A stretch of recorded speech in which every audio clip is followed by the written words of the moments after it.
श्रीराम समर्थ. जय जय रघुवीर समर्थ.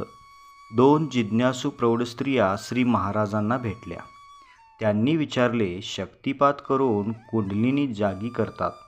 साक्षात्कार होण्यास त्या मार्गाचा अवलंब करावा का?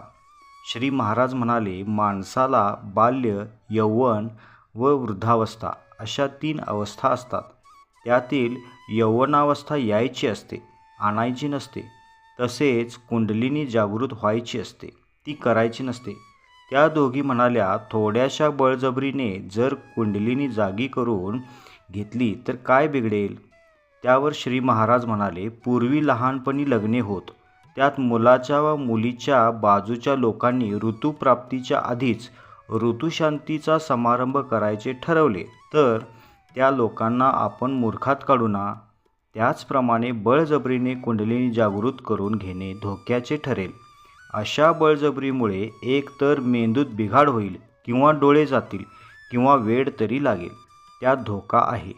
त्या बायका गेल्यावर श्री महाराज म्हणाले, हा इतका सोपा उपाय असता तर माझ्या मंडळींना मी तो दिल्याशिवाय राहिलो असतो का?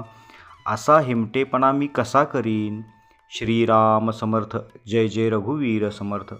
श्री अनंत कोटी ब्रह्मांड नायक राजाधिराज सच्चिदानंद सद्गुरु श्री ब्रह्मचैतन्य महाराज की जय. श्री ब्रह्मानंद महाराज की जय. जय जय रघुवीर समर्थ. श्रीराम समर्थ.